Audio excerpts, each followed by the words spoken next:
The only other point I'd make is the time that passes. It's fatal to discrimination complaints, even under the present regime, which makes it pretty hard. To sit there in a hearing and have people give evidence about a thing, not even necessarily a thing they heard or saw, but a thing they perceived, a sense they had 3, 4, 5 years ago, is worse than pointless. It's quite destructive. It's demoralising to the people involved, and it's demoralising to the people of their status that their claim represents. It's hugely annoying for the respondents who find themselves spending corporate time and money having to revisit an incident from 5 years ago.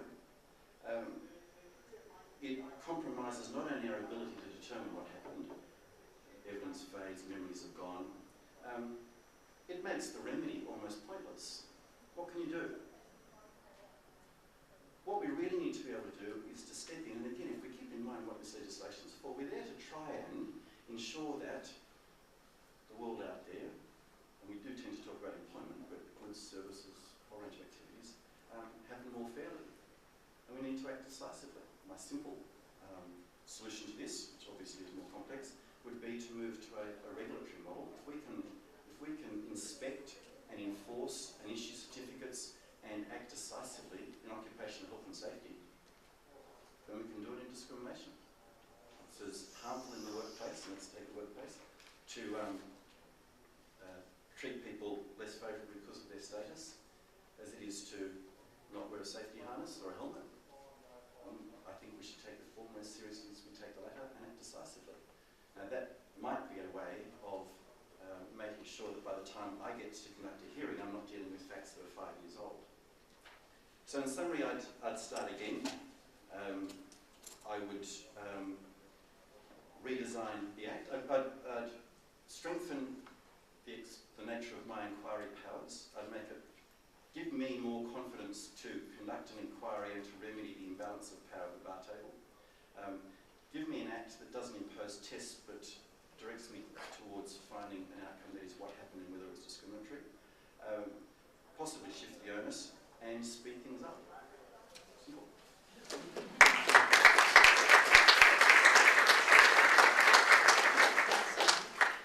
Now Natalie Ross, who's also from New South Wales, she's currently the Senior Solicitor at the Redfern Legal Centre. She's also been one of the main drafters of NACLAC's submission on the consolidation project.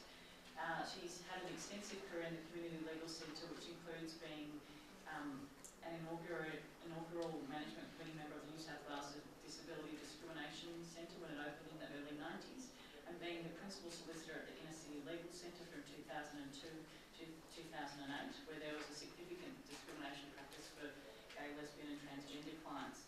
I believe she's also run a couple of test cases in that area. She's also worked as an investigation and conciliation officer at the Australian Human Rights Commission for 18 months, mainly working on disability and criminal record complaints. So I think she's more than well qualified to talk to us today about access to justice issues. Thanks, Natalie.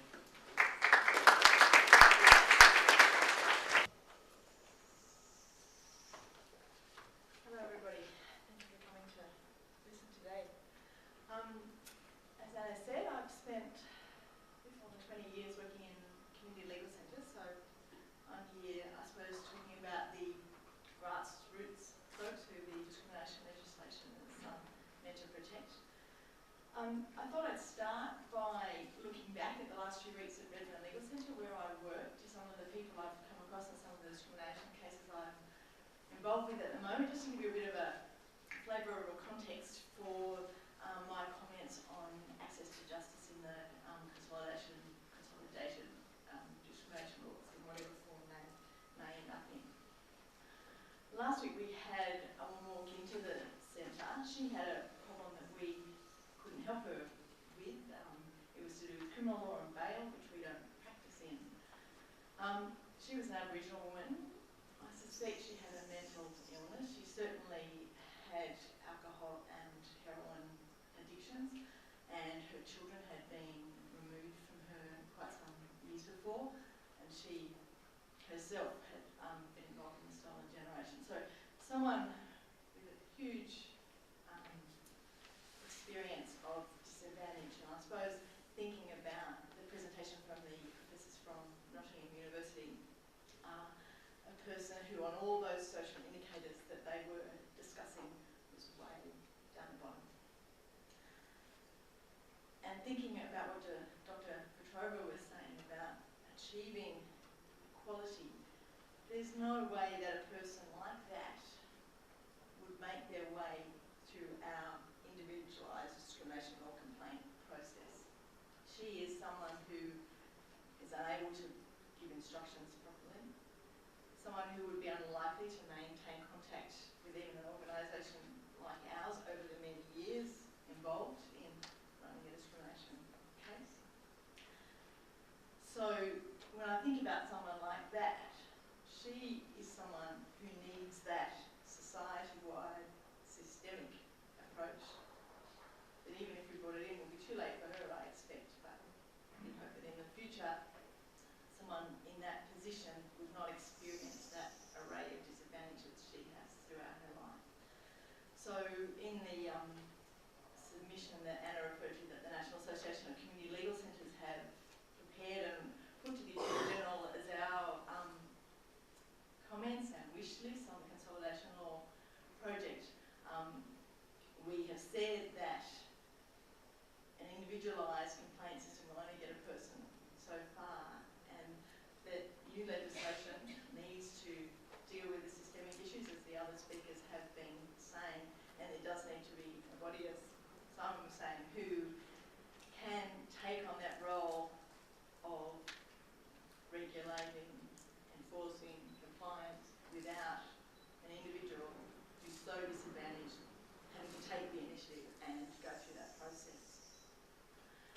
There's quite a few other issues that the legal centres have focused on in our comments to the attorney, which are to do with improving access to justice for those individuals who do wish to go through that complaint process.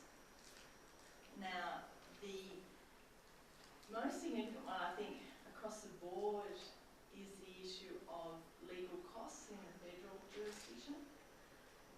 Simon was talking about days of hearings and barristers in the tribunal that he's involved in New South Wales. But for people using the federal laws, if their case wasn't resolved with conciliation and they end up in federal court or the Federal Magistrates Court, then once you're talking about days of hearings and barristers, you're talking about very big costs.